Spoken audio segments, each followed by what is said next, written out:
And I want you guys to also check out my show that comes on Fridays at 8 p.m. Central Standard Time for the Outlander Show, where I answer your emails, take your calls, and interview some intriguing guests. Just go to irnchat.com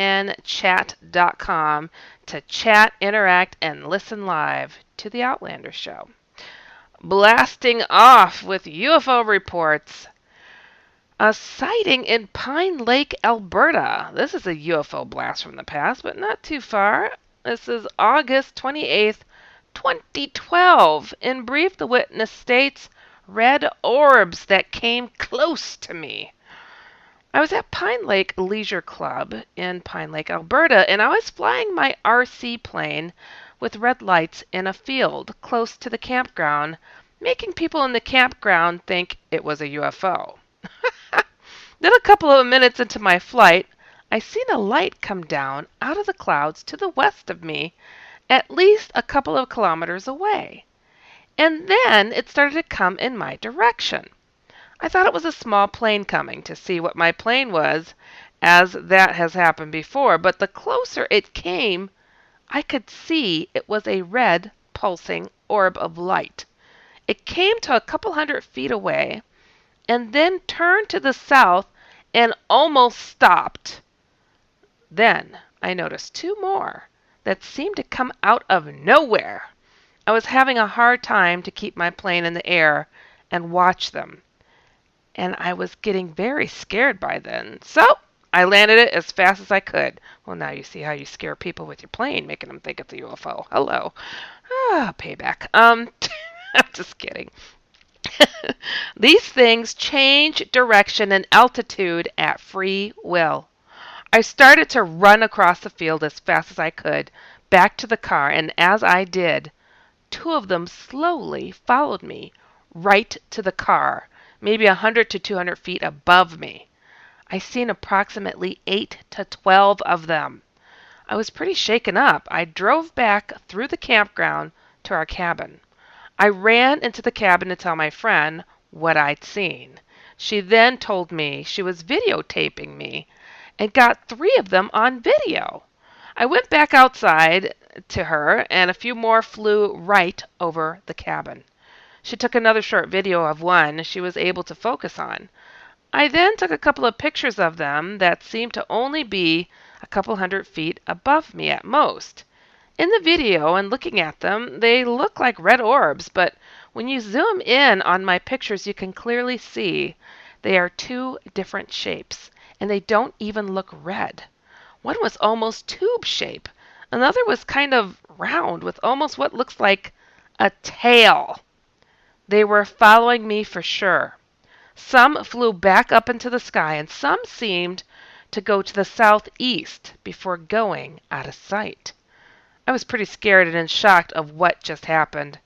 I have both videos on YouTube, but my pictures I have show different shapes that you couldn't see by the naked eye or in video. I also saw one red orb in Fort Sask, Alberta, just last 2 years while flying at night again, but it was only one, but it never came as close. It's seen in my plane and then flew off in the same direction it came. Wasn't that interesting? Never heard of drones attracting UFOs. That's pretty cool. Pretty wild. The next UFO sighting, this happened in Great Falls, Montana. This occurred January 24th, 2018. Black shaped sphere, like over a half acre in size, by Air Force security police who were 2 miles away. Contact at OC Malmstrom Air Force Base just reported that another sighting has just occurred over a launch site, causing power outage for 10 minutes. Object described as over a half acre in size, described only as black. If contacted, Malmstrom Air Force Base will confirm power outage, but nothing more. Investigators are on their way. Last sighting was in May 2017. This source is reliable and confirmed as I am. Retired police detective not given to exaggerations. Okay, wow. That was a little hard to read. I just read the stuff. I don't edit it. Whew, okay, this next one. Oh, this is a UFO blast from the past. Black triangle sighting in Escalon, California.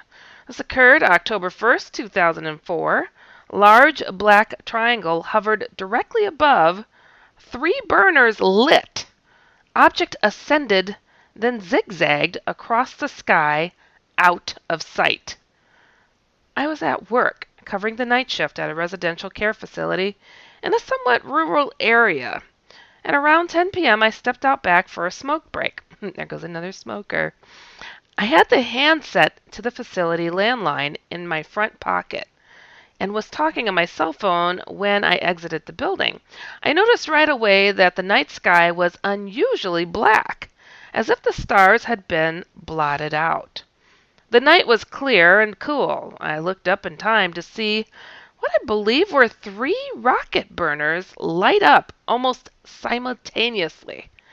The object, having these red, orangish, fiery lights, ascended.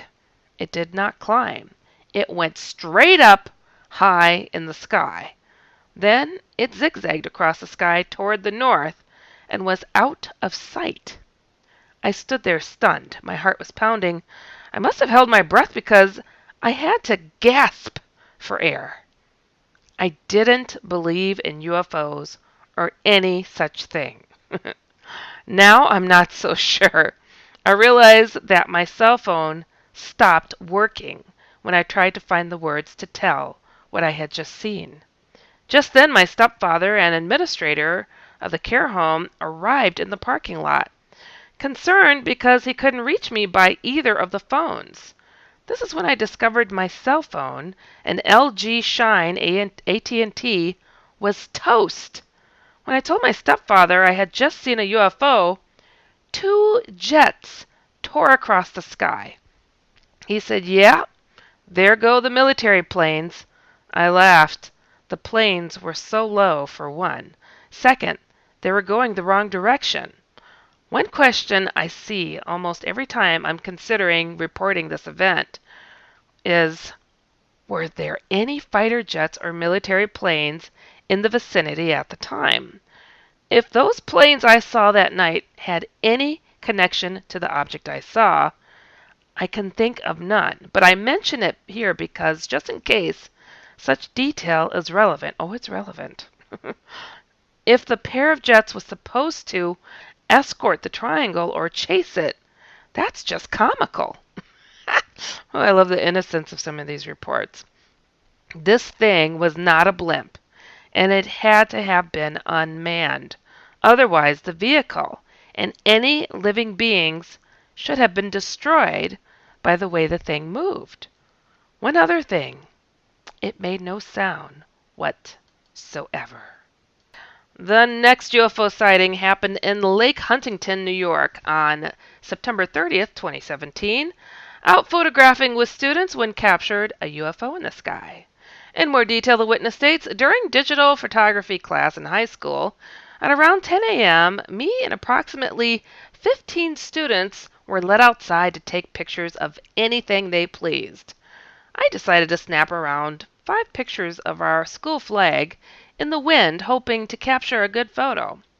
Upon returning to class, a strange object appeared in photo number 3. However, the object was not visible in the images, taken half seconds before and after. Never noticed anything in the sky while taking these photos. Total of 5 pictures were taken in a 3-second burst. This object only appears in one. The mystery deepens. This next UFO sighting comes from St. John's, Newfoundland, and Lab. This occurred July 10th, 2017. In brief, clearly visible and identifiable flying saucer shaped craft against a bright blue sky in the middle of the day. In more detail, I was driving west along a Thurburn Road, St. John's, Newfoundland, when I saw something out of the corner of my eye on the left. It was clearly an icon saucer shape with a dome on top and slightly dome-shaped on the lower half. It hovered, completely stationary, for approximately 30 seconds before disappearing into thin air. It winked out rather than flying away. I felt weird. I was thinking, why aren't other cars stopping to look at this at the same time? There's no reason to find this odd.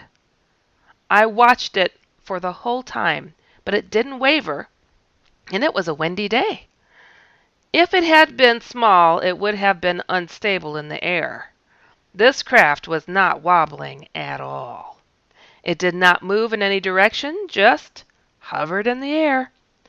I could clearly see that it was a saucer with windows, and the sun was reflecting off the right side of it. It was large enough in my field of view that I was sure of what I saw. It could not have been a drone shaped like a UFO saucer because it was not affected by the wind, and it disappeared without flying away. I drove away, and my mind was telling me that there was nothing strange about seeing the craft. I didn't even tell anyone until much later that day. I feel that my mind was manipulated in some way. Another woman I know saw the same craft, from her description, in a different area of town on the same day. Oh, that's cool to get validation. Well, isn't that fascinating? I felt that their mind was manipulated, like nothing to see here. It's like an Obi-Wan move. You just wave your hand. Nothing to see here. Move on. Nothing to see here. Move on. Okay. Oh, the ways of the Jedi. All right, here we go. The next UFO sighting, Black Triangle sighting. Oh boy, in Droitwich Spa, England. This occurred January 24th, 2018. 50 to 100-foot black triangle craft came silently overhead. In more detail, I was traveling from the Swan pub at the top of the lane. So many people try to let these reports first be known that they weren't drinking or anything, and this person in England. So I just came from the pub. Okay, continuing. From the Swan pub at the top of the lane, as I started down the lane towards the Copcut pub, oh, they know where all the pubs are, I noticed a white static light come over the treetops and over the top of my car. Thinking it was a shooting star, I looked up to see a triangle jet black craft going overhead. A light was at each corner. Its length was that of a large plane. I thought it was one, so I wound the window down to hear no engine noises as it passed quietly overhead. I slowed to watch it move at speed about 100 feet up in a straight line heading away towards Redditch. Sorry. Only seeing the rear corner light as it went. The others were not visible. I clearly saw the shape of its body was dense black, to blend in with the darkness, but the city lights showed its shape as if it kept away from our town, traveling across country in the dark. You know, you often hear these are black triangles and they're so stealthy. Oh, hold on. Sounds like the stealth plane, doesn't it?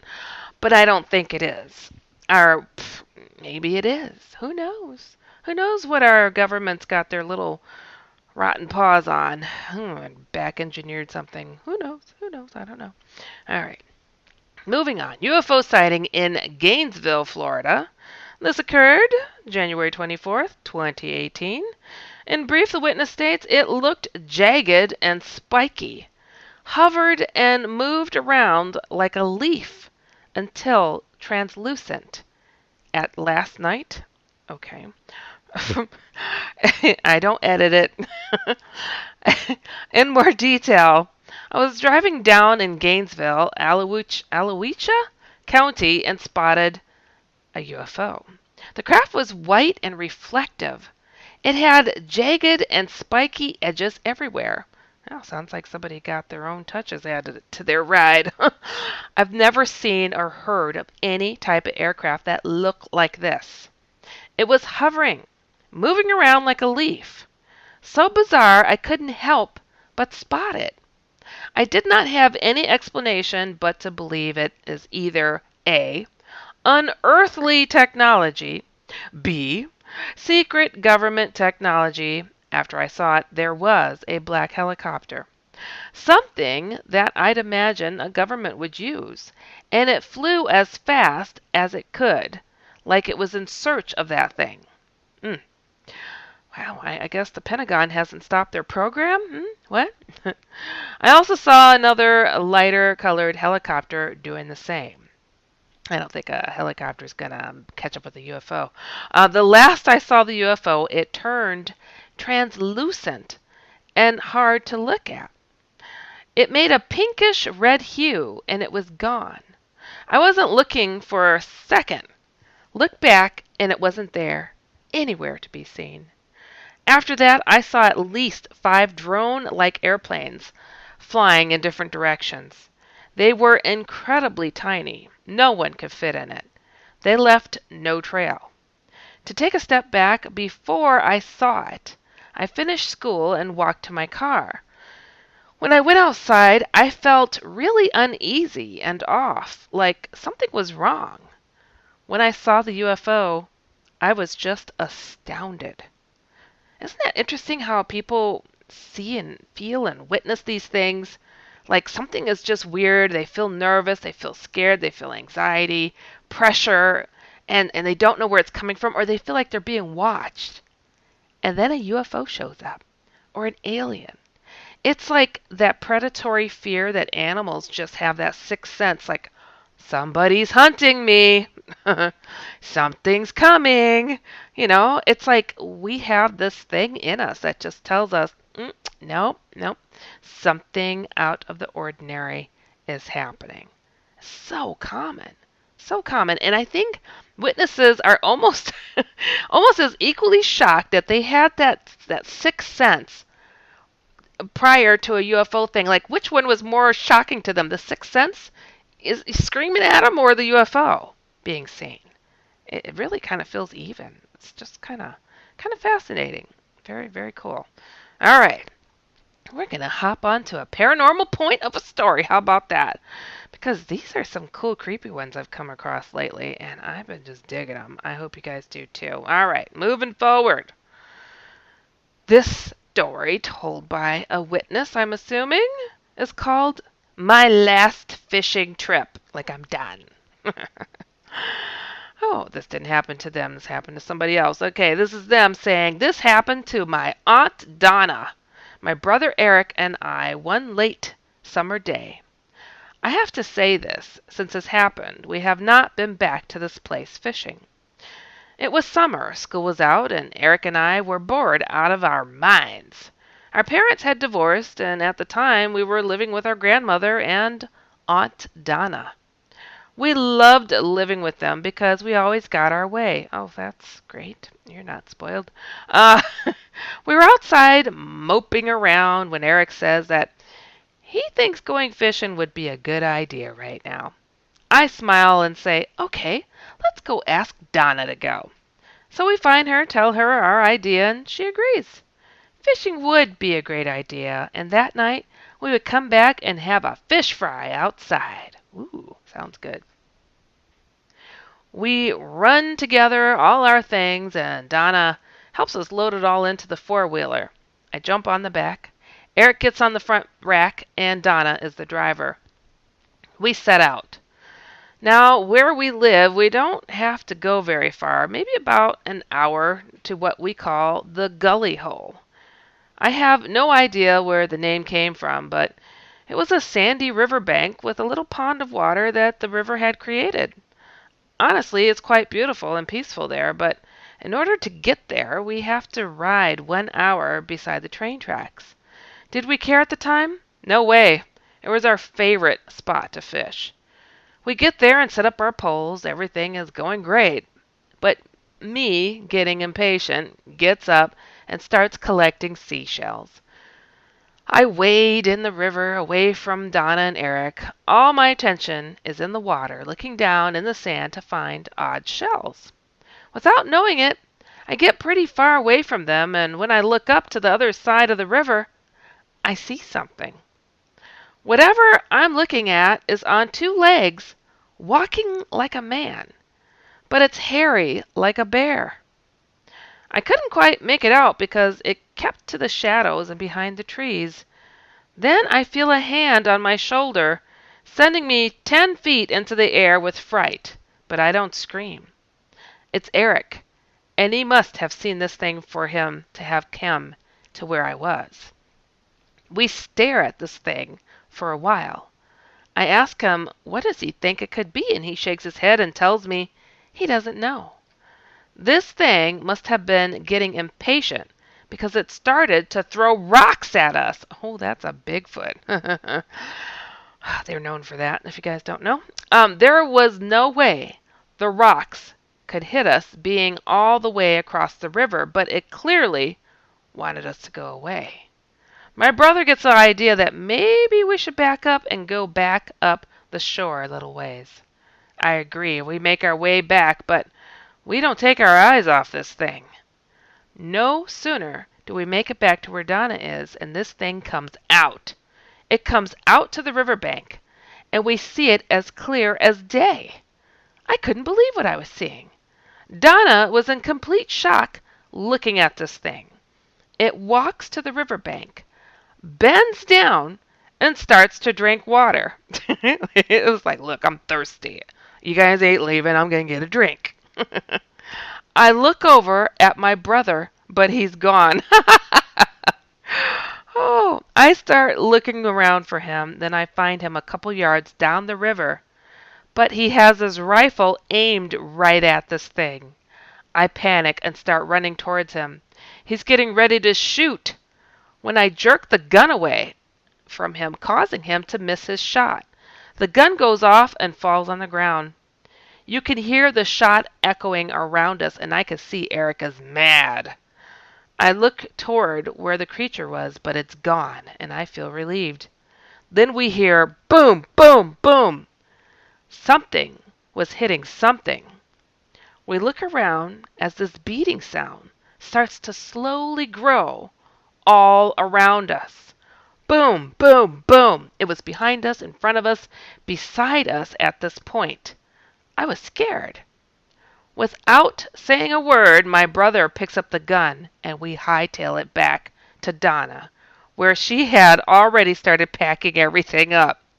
It doesn't take long to throw everything back into the four-wheeler. We get on, and as we are turning around, we hear something running in the woods all around us. I scream, go, go, go, please, go, get me out of here. And at this point, I'm crying like a 2-year-old. Donna throws the gas to the four-wheeler, nearly losing me, and we go like a bat out of heck down the train tracks. We get home and we tell our grandma what happened. She sits all three of us down and tells us that it's quite an unbelievable story and that we probably saw a bear or mountain lion. I didn't know bears could throw rocks. We look at each other in silence. We all three agree that if we go telling people about what we saw and saying it was a Bigfoot, I told you it was a Bigfoot, that people would think we were crazy. So for years, this story hasn't been even spoken of until now. I know what we saw that day, and it was real. No matter what anyone says, Bigfoot is real, and I hope I never see him again. Wow, you could have been the first people to bag a Bigfoot. But if you had shot it, you probably would have ended up dead too, because people go missing in the woods. You guys ever hear of Missing 411? Yeah, it's a book series. You should really check it out. Usually Bigfoot abducting people. Yeah. So for those people that want to go Bigfoot hunting, they got friends. And they got pretty good aim with those rocks when they want to. Those were just warning chucks of rock. That's all I'm saying. I had one thrown at me once, I know. It was a boulder. It wasn't a rock. Freaking boulder. Whew. Anyways, moving on. It's a long story. I have another paranormal point of a story for you guys. This one is called Creature of the Corn. This person states, my name is Drew, and this story takes place northwest Ohio last summer at my friend's house. Well, hold on. You know that last story with Bigfoot? Why didn't they describe more what the face looked like? He saw it clear as day. How tall was it? There was no detail. Whatever. Okay, moving on. Okay, last summer at my friend's house, my friend named Cole had me over to hunt whatever had killed his chickens, which body parts were all over the yard. So we set up camp and get ready to watch and see what had killed his chickens. This is where you need to know the layout of where we set up camp. We're at the corner of his property with corn behind us and on the sides of us, and we were also 15 feet away from his chicken coop. We sit there quietly, chatting and watching, and then I hear this deep growl. And my friend Cole was talking at the time, but I heard it. I told him to shut up because I just heard a growl behind us. So we sit there in silence for a minute, and then this time we both hear the growl. And it was so deep and loud. No animal that we knew sounded like that. So I instantly know that something is wrong. I tell him to run, and we took off. As soon as we did, we heard crashing of the corn behind us. We make it to the deck of his house. I turn around, and the entire time this animal thing was growling and making these noises extremely loud. So I see the corn moving, and you could tell where this creature was heading to. So I grab Cole's 20 gauge and fire off 2 quick shots. Then we hear this growl scream so loud, I had to cover my ears. And then the creature runs through the corn so fast, it was done in seconds. We did not go to sleep that night. The next morning, we went and looked at the corn, and there was a bunch of footprints and blood. Be careful what you hunt. Maybe something may be hunting you. There you go. The Bigfoot. The Bigfoot. Who knows what that was, though. Growling and ripping apart chickens. No, it could have been a werewolf. Whew. Well, I have to thank you guys for listening to UFO Headline News with me, Heidi Hollis. Be sure to check out UFOHeadlineNews.com every single day and tune into my other 2 shows, The Outlander on Fridays and The Kevin Cook Show on Tuesdays. Both are heard 9 p.m. Eastern, 8 p.m. Central, and catch my paranormal comic strip, The Outlanders, at theoutlanderscomic.com. And you can find everything I mention and these stories that I read off here at InceptionRadioNetwork.com or HeidiHollis.com. And if you've experienced something out of the ordinary and want some level-headed advice, or if you've seen a UFO and want to share, be sure to write me at my website,